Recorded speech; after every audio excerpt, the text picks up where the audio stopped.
एक सच्चा नेता कौन होता है? वो जो सत्ता चाहता है या वो जो देश को जोड़ना चाहता है? आज हम बात करेंगे उस महान व्यक्ति की जिसने बिखरे हुए भारत को एकता के सूत्र में बांधा। वह सिर्फ एक स्वतंत्रता सेनानी नहीं थे, वो भारत के आयरन मैन ऑफ इंडिया थे। यह कहानी है सरदार वल्लभ भाई पटेल की, उस इंसान की जिसने एक भारत का सपना सच किया। 1875 को गुजरात के नदिया नामक छोटे से गांव में जन्मे वल्लभ भाई पटेल एक किसान परिवार से थे। बचपन से ही उनमें एक अलग दृढ़ता थी।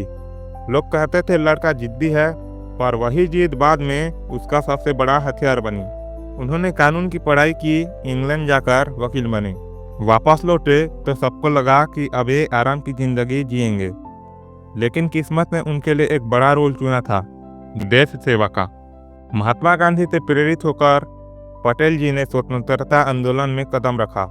उन्होंने खेड़ा सत्याग्रह और बारडोली आंदोलन का नेतृत्व किया, जहां किसानों ने अन्याय के खिलाफ आवाज उठाई और जीत हासिल की। यही वो पल था जब लोग उन्हें प्यार से सरदार कहने लगे।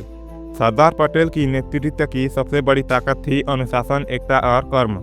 वो कहा करते थे, धर्म के मार्ग पर चलो, सच्चाई और न्याय की राह कभी गलत नहीं होती। जहां बाकी लोग भाषण दे रहे थे, वहां पटेल काम कर रहे थे, जमीनी स्तर पर सच्चे कर्मयोगी की तरह।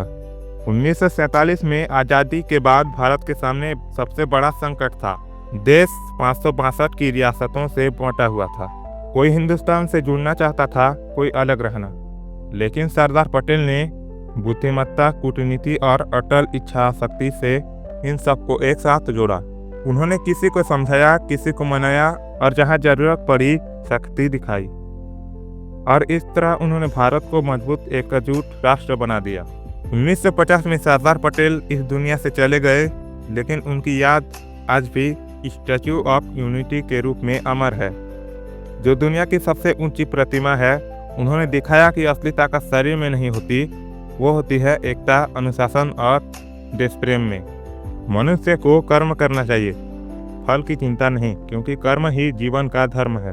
तो दोस्तों, आपको वीडियो कैसा लगा कमेंट में जरूर बताइए। मिलते हैं अगली वीडियो में, तब तक के लिए जय हिंद, जय भारत।